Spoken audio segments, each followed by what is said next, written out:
UFC 325 Volkanovski versus Lopes 2 takes place this weekend, Saturday, January 31st, 2026, in Sydney, Australia, and I will be going through the entire card, giving my predictions and breakdowns of the fight, starting with the early prelims, ending with the main event. Whew, this dude, you know me, bro. I love these. Aussie cards, bro. This is the best place. They always have the best cards here, bro. Fuck Florida. Fuck Las Vegas. Fuck New York. Fuck the Abu Dhabi cards. Fuck even the Canada cards, bro. The best fights go down here. Down under. Yeah, this is it's an interesting fight card. There are some fights I'm looking forward to. There's some I'm not really looking forward to. But let's just jump right into this card, man. Starting with the road to UFC bouts. I'm gonna keep it 100 honest with you. I didn't watch the road to UFC. I know very little about these guys. I'm sure not a lot of people really watch an Asian MMA show, so I don't expect too many people to really care. So I will just go through some of these predictions really quick. I didn't watch any of their fights. I didn't watch the tournament. I'm just making these predictions based off of the records, who they fought, how good they've looked. So for the first fight between Sulong Grangbo and Lawrence Louis, I'm gonna go with Sulong Grangbo. For Keiichiro Nakamura versus Sebastian Zale, I'm gonna go with Sebastian. And then for Dom Marfan versus Sang Ok Kim, I'm gonna go with Dom Marfan. So if you're a betting man, I wouldn't call any of these locks. If you want to add them to your parlays at the end, I wouldn't totally recommend it. But if you want to, if you're feeling adventurous, then you can go right ahead. Just, viewers' discretion and all that good stuff. Let's move on to some actual fights that we know about, with the last fight on the early prelims being fucking Ofli, mate, versus Yija. Alright. This is a pretty interesting one. I think I'm going to go with Ofli to win this. I think it'll be more of a close decision than the betting line suggests. Yija does hit pretty hard, and Ofli's chin is a little bit weak compared to some of the other guys at featherweight. But I think if Ofli can grapple and it doesn't get defended too well from Yija, if Yija somehow is like an insane takedown defense and some good grappling ability, then Ofli should be able to grapple his way to a win here. So I'm gonna go with Ofli to win this one. Simple as that. You know what's funny? As I was going through my notes here, I don't think I've had such little notes for prelim fights in a long time since making these videos. So it just shows you again the level of excitement I have for these cards. And there are some divisive ones, especially here in the early prelims and the prelims, but not a lot to say about some of these fight outcomes, I think, which I thought was I found myself this is weird. So I was going through my notes here. Up next we have Jonathan Micallef versus Oban Elliott. Oban has some good boxing. He has some good kicks to his game, and he's a big, strong, physical guy. But I think Micallef will be better at the kicks, specifically the head kicks. And I think every time Oban Elliott will go for a takedown attempt, Micallef can sprawl out, control it, defend it pretty well. And I think overall throughout this fight, he's going to be able to get more damage off on Oban. So I'm going to go with Jonathan Micallef to win this fight. Simple as that, man. Like I said, I'm surprised. Yeah, the betting odds kind of reflect that a little bit. I'm going to go with Jonathan Micallef to win this fight. Easier said than done, bro. You know what I'm saying? It's just that simple. It's just that simple sometimes, Up next, we have Jacob Malkoun versus Torres Finney. Dude, holy fuck, man. Dude, if they ran, I can't. Oh, man. Aussie's getting fucked hard with this fight, bro. There's no way this could go down in America, bro. Because, I'm either gonna this is the kind of fight you see on a card in your area and you're thinking, oh fuck no, I'm not going to watch that in live. And if you do, it's your piss break or you just boo the fighters. Both these guys are fucking boring. Torres Finney might genuinely be my least favorite fighter to watch on the entire roster. He genuinely might be it. I'm dreading the time when he's able to start taking up main card spots, dude. I really am. So this is also just difficult. I don't think the betting odds reflect as close as the fight will probably be. I am actually kind of surprised Finney is the underdog in this, but I don't know, dude. I think I'm gonna lean towards Jacob Malkoun. I think Malkoun just has more experience. He's had some pretty close fights with some really good talent. And he is probably the better grappler. And also has some pretty decent boxing. So I kind of expect him to stay active with his lead hand. This is how you can tell, like, this is a really, Torres Finney is just such a good fighter, because I'm picking him to lose against the guy who has just decent grappling and decent boxing. I kind of see Malkoun being able to keep the distance and maybe defend the clinches. Maybe it's really just gonna be a test of if Finney is as durable as we think he is, and and if he is as strong as we think he is, being able to do more than just clinch against someone like Jacob Malkoun. I don't expect that per se. I think I am gonna lead towards Malkoun being able to keep distance and, you know, get himself out of clinch spots and you know, just kind of out grapple him a little bit on the feet and then keep him at distance with his boxing. I'm gonna lead towards Malkoun to win this. Very exciting fight though. I'm very excited to watch this. I definitely will be locked in, tapped in watching this fight. Up next we have Rowston versus Cody Brundage. Fucking Cody Brundage, bro. What a wild card Cody Brundage is. I'm gonna go Rowston. I think this one's pretty easy here. I think Brundage is a hard guy to finish, and he will just stay there and will chop at the calf kicks. He'll just continuously do that throughout the fight, you know. But I think Rowston will be able to make the adjustments. I think he'll start checking those kicks. I think he'll start jabbing up Cody Brundage, and then Brundage is also the kind of guy, you know, that once he's hit hard or just fails at a takedown, he's just gonna ball up and then go for like back of the head shots, which is something he's actually pretty good at. But he's a very smart fighter. He knows how to still make himself look good in troubling situations. I just think that Rowston will be able to take advantage of that kind of stuff, play a game pretty smartly, and then get the finish while he's kind of like balled up. I do kind of rate Rowston. I actually am pretty excited to see more of what Battle Giraffe has to offer. I do kind of rate this guy. Obviously, he has a big height advantage, big reach advantage, so I'm going to go with Rowston to win this one. I think that one's pretty easy. Up next, oh my god, Junior Tafa versus fucking Billy Elekana, bro. Oh my, dude, this when I'm talking about like great Aussie cards, I'm talking about the Junior Tafa fights, bro. Tafa does have power, but Elekana is such a solid striker. I think he's going to chop with the leg kicks, and he'll do good moving around the octagon, and will probably take the win applying pressure with multiple clinches, or if Tafa makes a mistake while he's clinched up and gets taken down, and then Elekana can just go on top, take his back, and win by either a ground and pound finish, like just sprawl him out flat, or go for a submission. So I'm going to go with Billy Elekana to win this. Mine is 250 favorite here. Pretty similarly built guys, except Elekana has a pretty big reach advantage, which I think will make it kind of hard for Tafa to really get in there. It's the reach advantage always makes such a difference with like these big heavyweight or light heavyweight matchups. So I'm gonna go with Billy Elekana to win this. I think that one's also pretty easy. Those were the prelims. My God, what a fucking... Is that really it for the prelims? Wow, it is.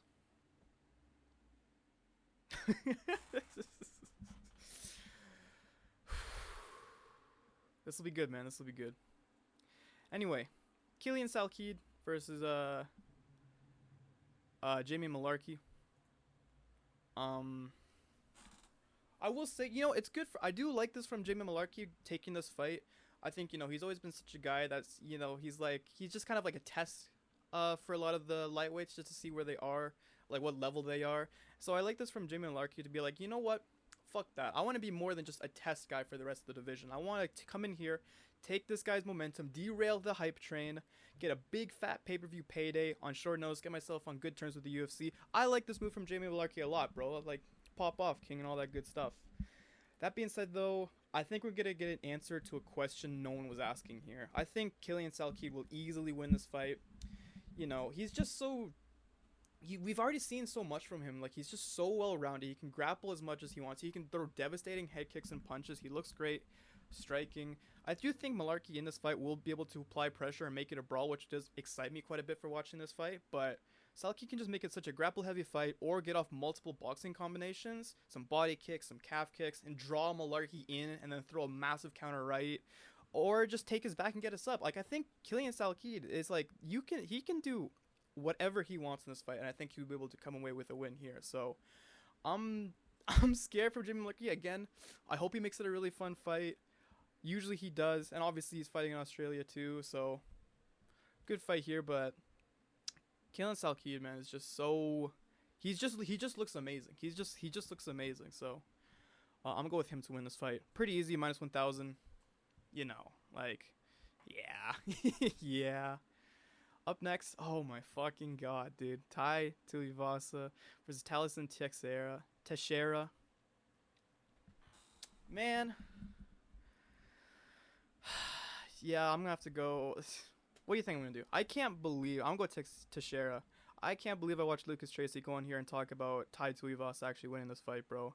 Talking about how Taliesin Teixeira, I can't fucking say his name right. He's like, oh, he's got no leg kick game, bro. He's not gonna be able to do this and this and this. Like, he doesn't need to, man. It's Tuivasa. Somehow this is like kind of like a reasonably level fight. This is like another entry into the rankings level fight for Taliesin Teixeira. But, dude, Tuivasa just has no momentum on a long layoff. Looks like the weight cut was pretty difficult on him. If he can back it, he needs to find a way that, like, kind of Derek Lewis fought, which kind of makes me think that, like, Tuivasa could have something. Which, by the way, Teixeira, if you lose to both Derek Lewis and Tuivasa, bro, you may as well just fucking end your career, dude. You're not making it back up to the heavyweight rankings, dog. We would have seen enough from you if you lose this fight. But if Tuivasa could back Teixeira up, maybe throw some leg kicks, that could be like a way to like kind of just like figure it out, or like wait for Teixeira to enter in and throw a nice counter left, which is like something he did with Greg Hardy. Maybe he can get a win that way, but you know, Taliesin Teixeira could just step in and also just throw a massive counter himself. You can clinch him up. You can throw knees to the body, elbows into a ground and pound. And I think I don't see another way he could fucking. I don't see how this goes any differently to win his fight with Volkov. You know what I mean? Because like the height differences are similar. It's a 5-inch height advantage for Teixeira and a fucking 8-inch reach advantage for Teixeira. That's gonna make it very difficult for Tuivasa. The only good thing about Tuivasa these days is that his chin is still pretty strong. So if he can like absorb some of the punches thrown at him, like from on the chin, then maybe he can still get through and find a good combination finish for over Teixeira. Maybe that's why I almost don't want to even have this as a lock, because like I don't want to be so certain that's like, oh, you know, Tuivasa's washed and all that. It is still Taliesin Teixeira. Like, it's not a strong, you know, it's not Mario Pinto he's fighting, you know, it's fucking Taliesin Teixeira. So there's still a way I could see it happening. I just don't think it's gonna happen here. I think Teixeira should be able to get a first round finish. I think particularly you're going to have to watch those body shots. I think those body shots will make a very big difference. And when he's up close throwing some fucking insane like elbows at him. So we'll see how that goes. I guess it's kind of funny. I just hope it's not boring. But I don't think it will be. Hopefully. I said that about Cortez Acosta and Lewis. And it turns out it was boring. So hopefully not this one. Feature fight of the night. Fiziev versus Mauricio Ruffy. I'm not going to lie. Going into this fight, like for the last week, right? I totally thought Fiziev would be able to beat Ruffy here.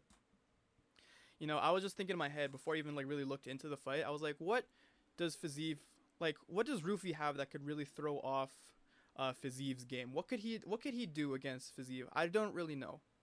But you know, the more I watched his fights, actually, the more times I've noticed moments where Fiziev gets kind of thrown off guard, he gets caught, he gets countered, in some big moments in his fights, right? And then I watch the Ruffy fights, and I see big moments for him, and the types of strikes he throws, and the types of counters he can throw. And the more I thought about it, I was just like, man, Ruffy's striking game might actually be better than Fiziev's. It just might be. And now I'm sitting here looking at my notes, and I'm thinking, dude, I might actually have to go with Mauricio Ruffy to win this fight.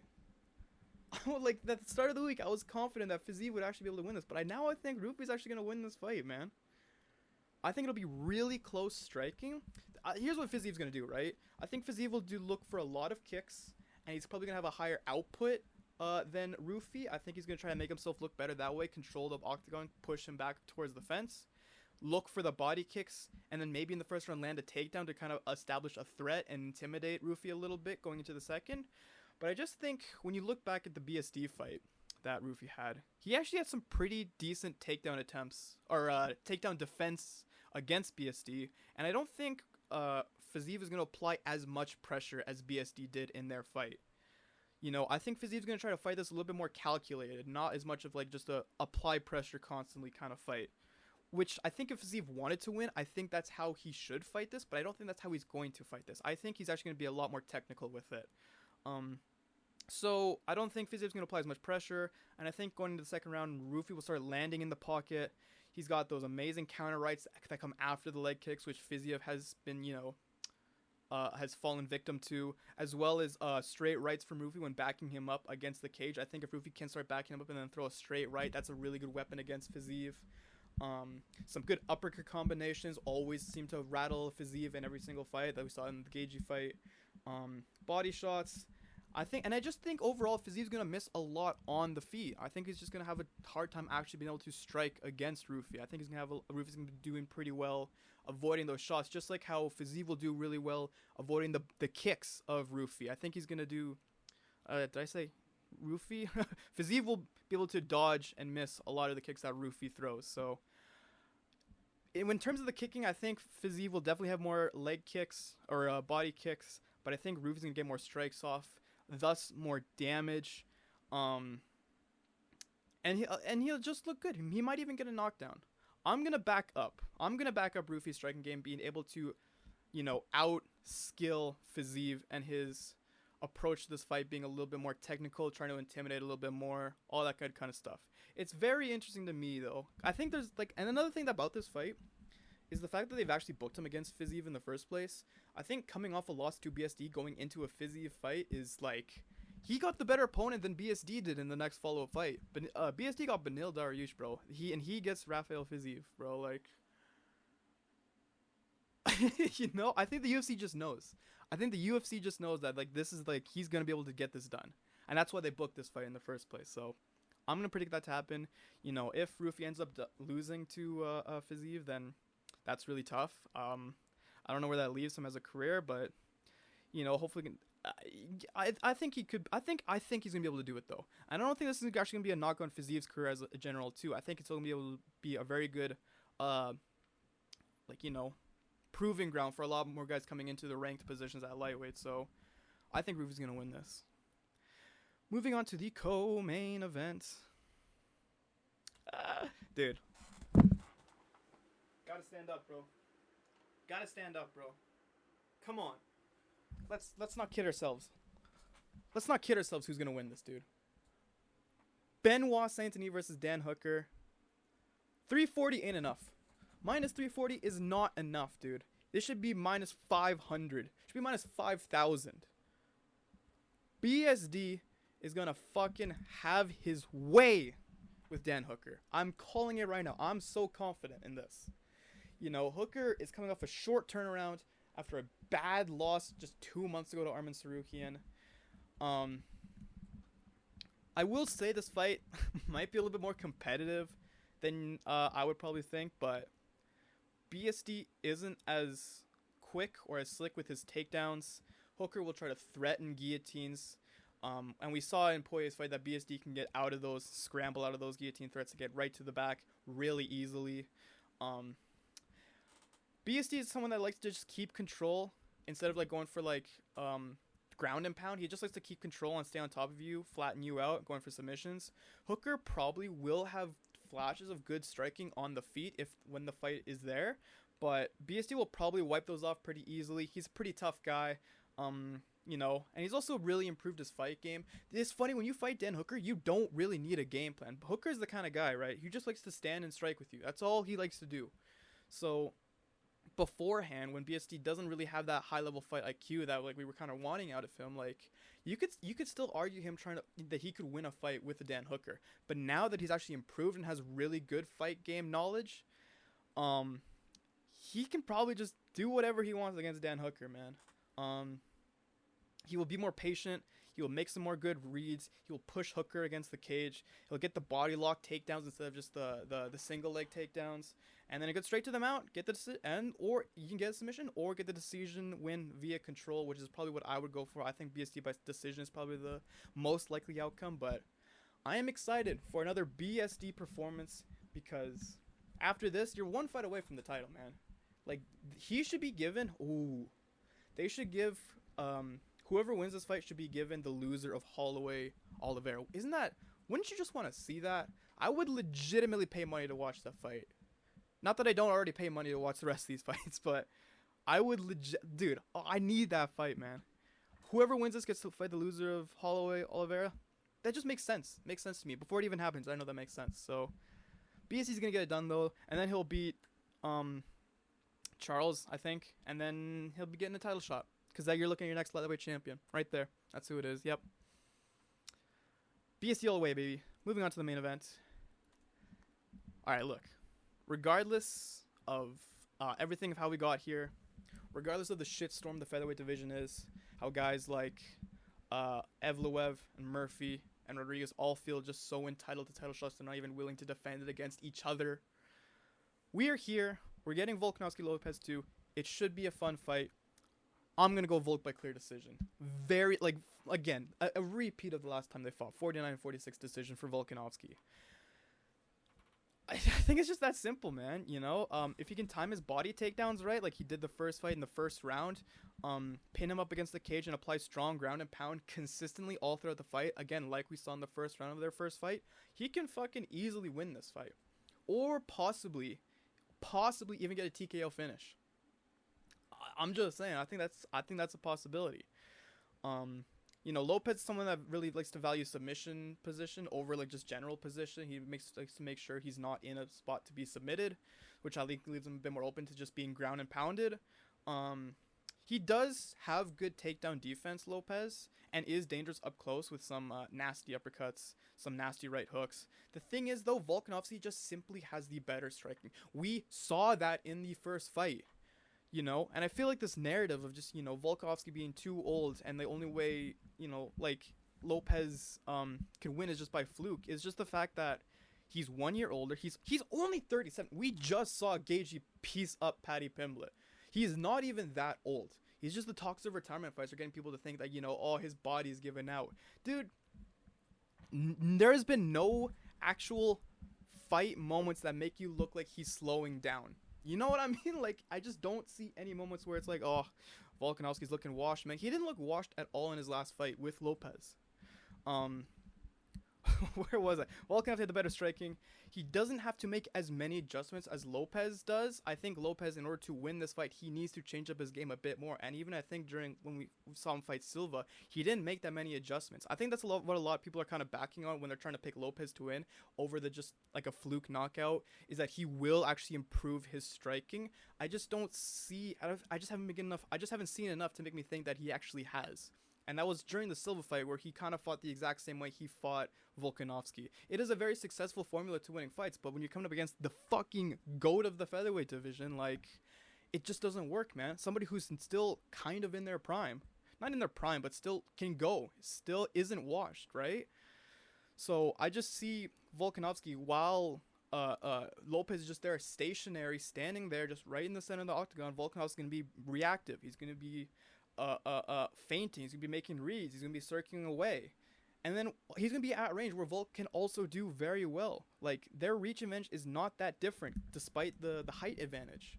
That was the one thing another people thought going into the fight was gonna make a big difference, was gonna be the height advantage, but the reach advantage actually turned out pretty well still for Volk. He was able to actually fight really well at range, and then even when they got into, like, you know, in the pocket or close up in the boxing range, Volkanovski still pieced this guy up, bro. He still came away looking stronger during the exchanges. So I think Volk will fight well at range. He'll be kicking and jabbing him up. Overall, will be more active than Lopez. I think Lopez would open, if he were trying to just figure out ways to kind of cut him off from the octagon. He will be opening himself up to more strikes from Volkanovski. He isn't really effective behind kicks. He might be looking to jab, and he's just more, and the fact that he is more dangerous in the pocket as a fighter and still didn't look as good in their first fight as Volkanovski just says to me that Volk's gonna win this fight. And then even if Volk decides to, you never know, throw in more takedown attempts, throw more kicks, dictate the distance, dip into and out of the pocket during the exchanges like the first fight, he will come away with the win. I am very confident in that. I do not see this fight playing out any differently than their first, which again was a big reason why we didn't want to see this fight in the first place. But now that we're here, those are the reasons why I think Volkanovski will end up winning this fight. That's that's it. That's all I got, man. Those are the reasons why. So yeah, fuck else you want from me? What else you want from me? That's it. Volkanovski wins. Bye. Retires, heads out in the sunset. I do think Lopes will probably end up being champion regardless, because if, Volk does choose to retire and then vacate the belt, I think Lopes still will be a champion. I don't think, honestly, it's not even, he's that bad of a champion, I feel like I saw people kind of compare him, he's not McGregor, he's not Holloway, he's not Teixeira, he's not Volkanovski, but he's probably still the next best guy aside from maybe Evloev. I don't know. I just feel like there's more of a legacy with Lopes winning the belts and keeping up the momentum of the featherweight division than with an Evloev guy. But those are my predictions for the main card. Those are my predictions for UFC 325. For the locks, who I think are who are definitely gonna win, guys. I'm gonna go. I think the first one. I don't think any of these are. I think Cam Rowston is a pretty clear cut and dry winner. I think. I think Bill Elekana is a pretty clear cut winner. I think Salkilld is a pretty clear cut winner. Not Teixeira. I'll put Ruffy in that conversation. I know there's a thing in the back of my head saying Fiziev will win this, but I'm gonna go more with my gut that Ruffy does win this based off the striking. So I think I'll put him as a lock, and then I'll put Benoit Saint-Denis. Dude, Benoit Saint-Denis is an easy lock, bro. Don't even come at me no more. There's no more doubting. If you're not on the bandwagon at this point, bro, you're just a hater. You're just a hater. And then I think I'm putting Volkanovski as a lock, bro. I don't think the chances of Lopes getting better at striking or finding a fluky 1-2 combo or an elbow up close, like how he finished Silva, is reasonable enough to happen that it's oh dude, I can't put him on the locks list. I think I have to just go Volkanovski. I think Volkanovski will do enough here. And those are my locks. It's a very good main card. I think it's a very sad prelims on paper. Maybe these guys will come out performing really well. Maybe, I don't know. Who is most likely to win the performance of the night bonus of these 8 fighters? Probably Cam Rowston, I'll be honest. Maybe Junior Tafa can get a sub-minute KO win over Elekana. So we'll see, man. Those are my predictions. Let me know your guys' predictions down in the comment section down below. Share me your thoughts. Tell me what we got wrong. How many your betting slips go for sure. If you enjoyed the video, be sure to drop a like, share, subscribe to the channel for more to see my immediate reactions following the pay-per-view. And then you can also watch, here's the rest of my videos, and then a video up here, and then subscribe to the channel right here. That's gonna do it for me, though. I will see you guys in the next video. Goodbye.